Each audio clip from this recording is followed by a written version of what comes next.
नमस्कार मित्रों, स्वागत है आपका हमारे YouTube चैनल जीएस मस्ती विद विनय सर के साथ। आइए जुड़ते हैं इतिहास से संबंधित कुछ महत्वपूर्ण तथ्यों के साथ, जहां से क्वेश्चन आते ही हैं। देखते हैं बंगाल विभाजन तथा स्वदेशी आंदोलन के बारे में। बंगाल विभाजन से बहुत बार क्वेश्चन पूछा, डायरेक्ट सन पूछता है कब हुआ था बंगाल विभाजन, तो 1905 ईस्वी में रट डालिए। देखते हैं निर्माण की घोषणा प्रभावी कब हुआ, शोक दिवस के रूप में, राखी दिवस के रूप में, प्रावधान के रूप में क्या था।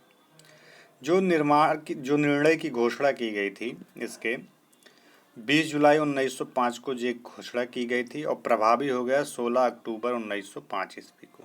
क्वेश्चन यहाँ से भी घूम सकते हैं कि निर्णय की घोषणा कब की गई और प्रभावी कब से हुआ। तो प्रभावी 16 अक्टूबर 1905 ईस्वी से हुआ।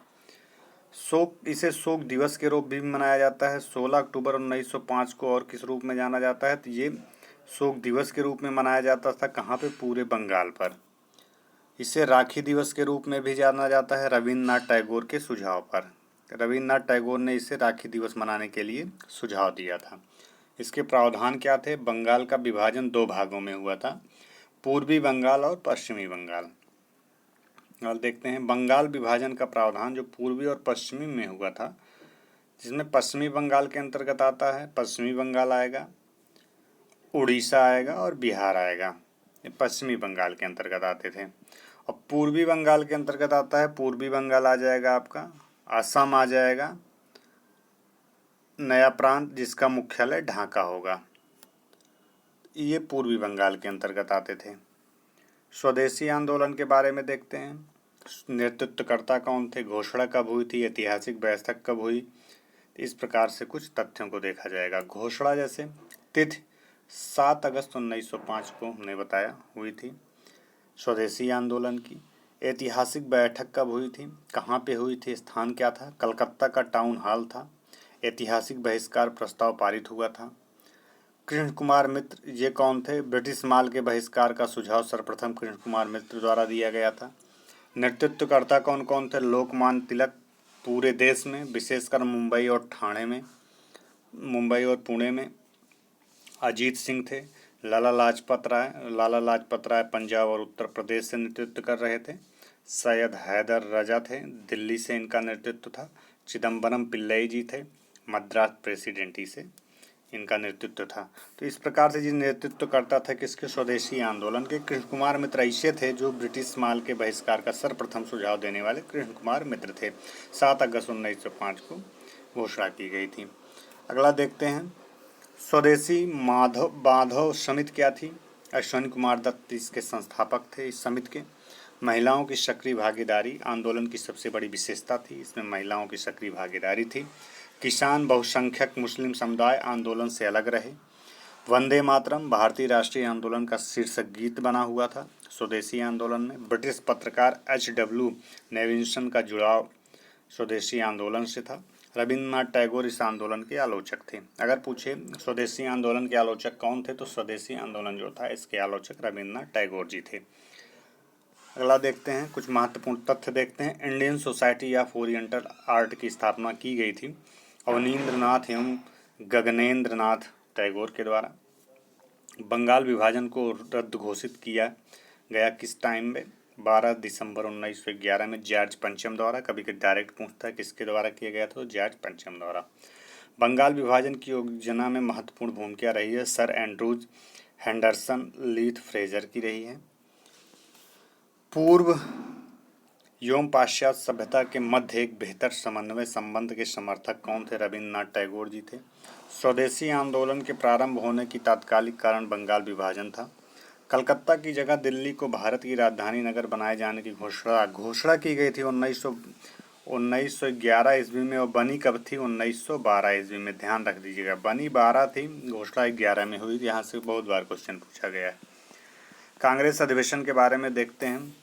बनारस अधिवेशन 1905 का जिक्र करते हैं।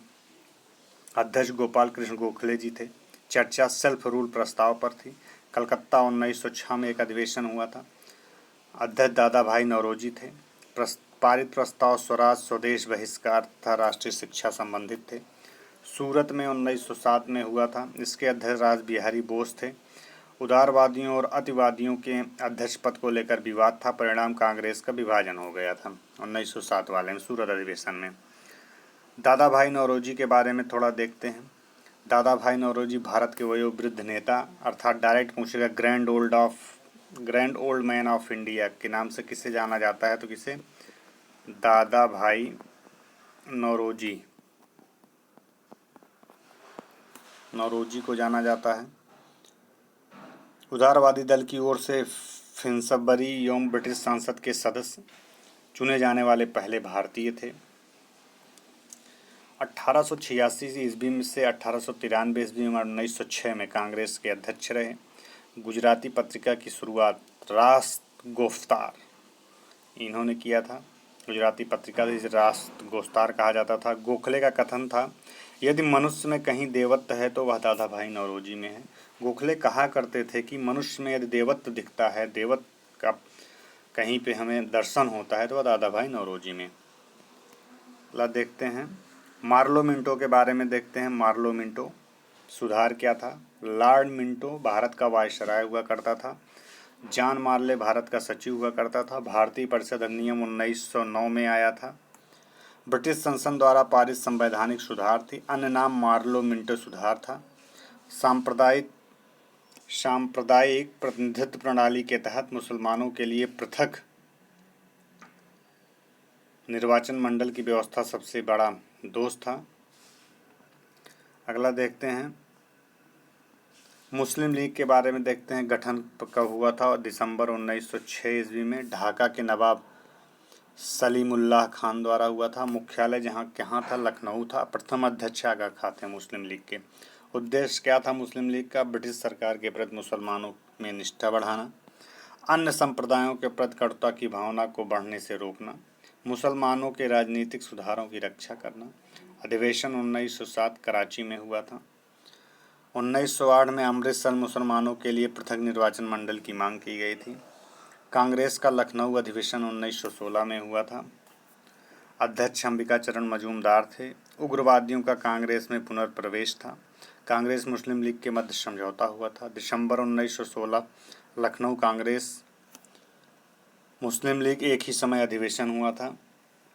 लखनऊ समझौता किनके मध्य हुआ था? कांग्रेस तथा मुस्लिम लीग के मध्य हुआ था। अन्य नाम क्या थे? कांग्रेस लीग योजना के नाम से भी जाना जाता है। अतिवादियों एवं उदारवादियों के पुनर्मिलन की प्रक्रिया में महत्वपूर्ण भूमिका थी एनी बेसेंट और तिलक की।